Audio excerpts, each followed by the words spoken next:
Good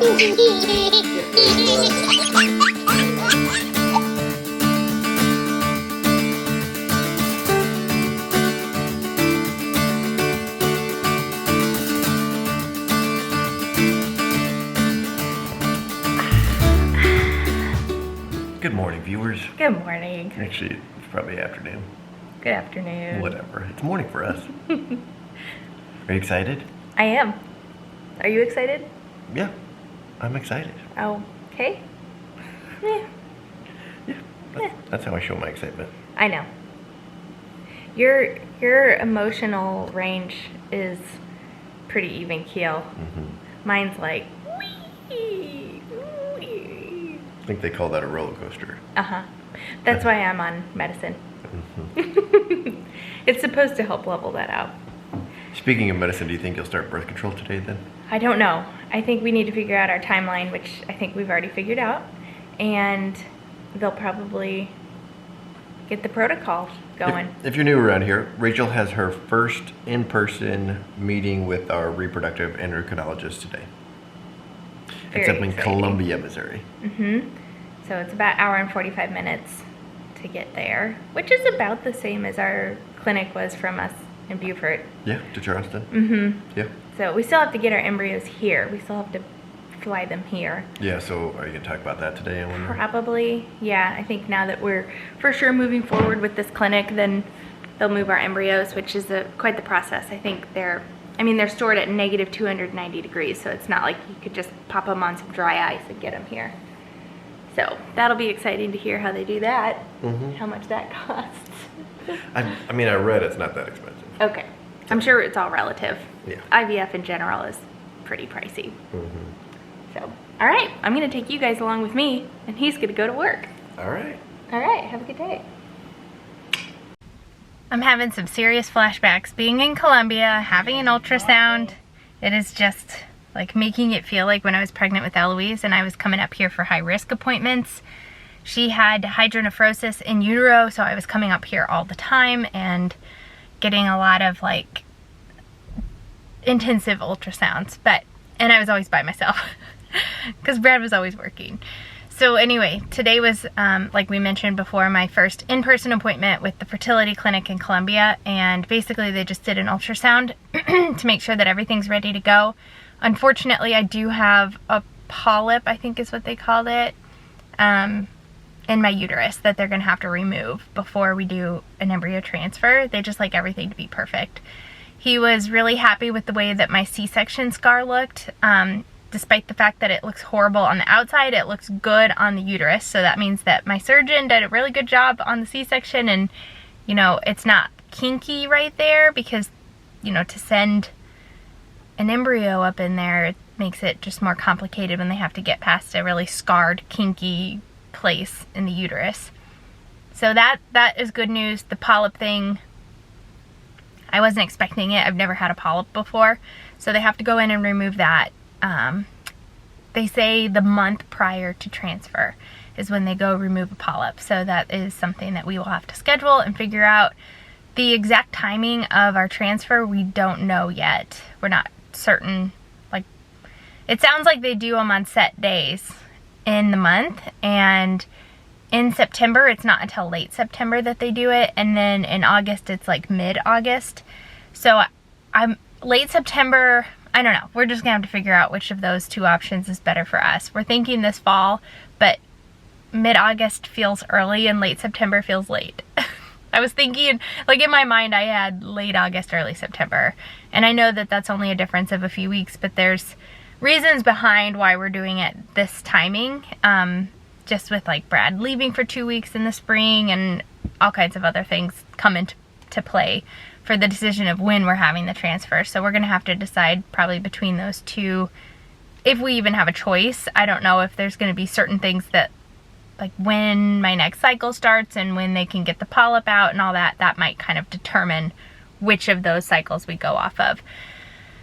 So yeah, it's wild. It's really happening. It's really exciting.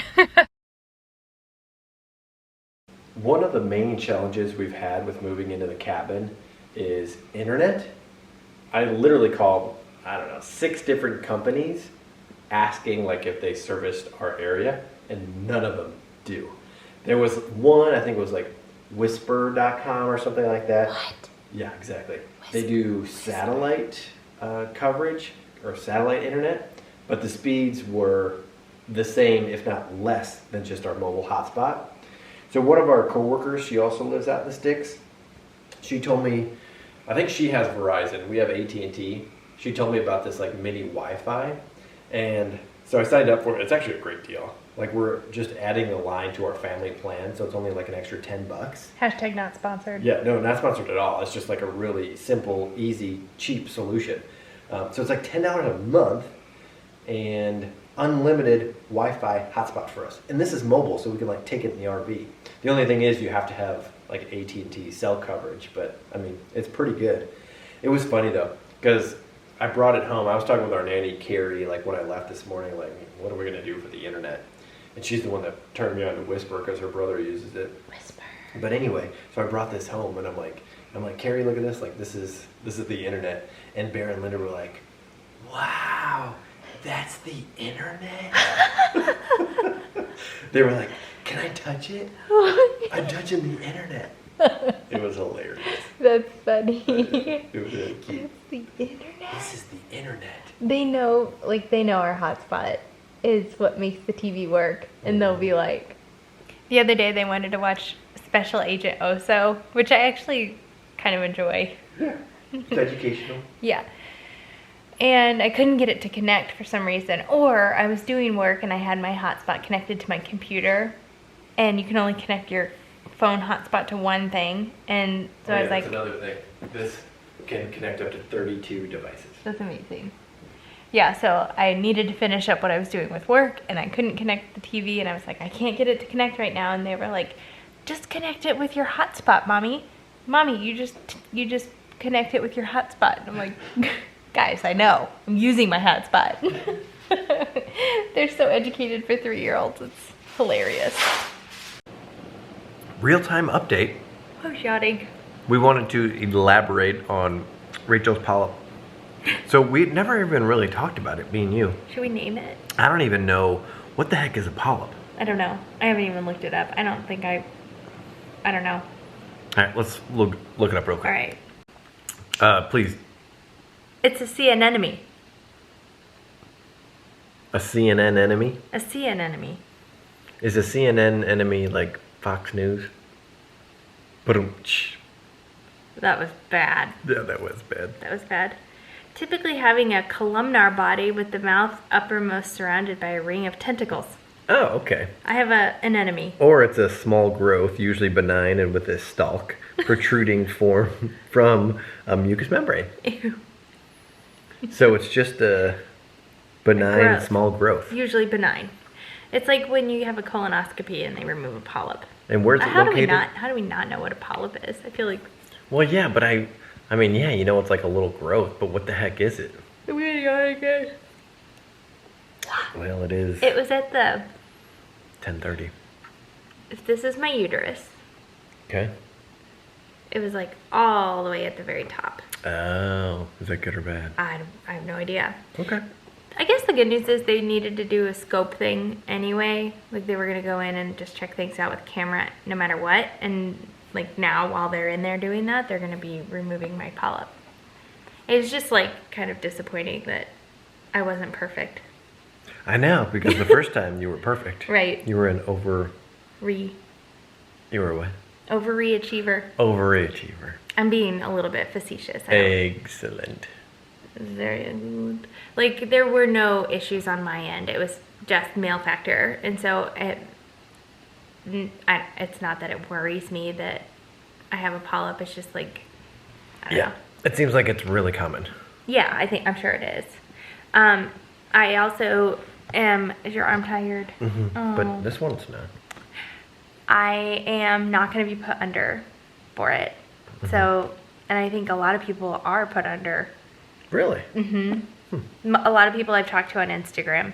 So I did like a little question box on Instagram about anybody who's had a polyp removal, just to kind of, that's one of the greatest things about the community that we have is I have this pool of people that, for one, kind of is why we started our channel, because the IVF world can feel very lonely, and it can feel like of all of your friends, everybody can just get pregnant, and you're like the only ones you know of that can't get pregnant naturally, and it's lonely. So that's kind of why we started this. And then it's also really cool to have a whole community of people that have had a polyp removed. Something that I didn't think about before we started this whole YouTube adventure.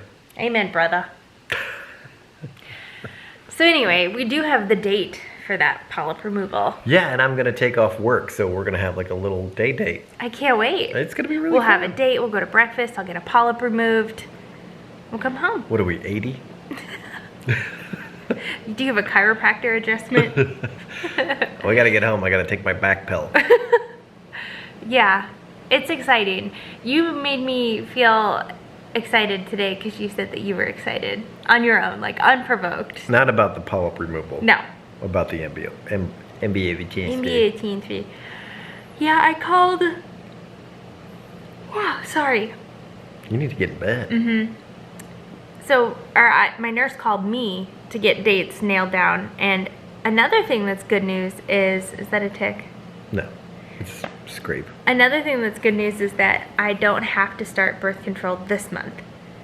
So my total time on hormone stuff is only going to be 1 month. Wow. I know. I don't have like a month of priming on birth control, which I thought I would. I thought I was going to be on birth control this month and part of next month. God bless you. Real? Bless you, Bless Real. you. You look pretty on that couch, Rio. Yeah. But no, so nothing happens until mid-August. Okay. And then the polyp removal is at the end of August, and then the embryo transfer will be after that. Exciting. It is exciting. Okay, well, you better hit that subscribe button. If you lasted this long, you're probably already a subscriber. I would think so. All right, well, we'll see you tomorrow. Bye. I need a haircut.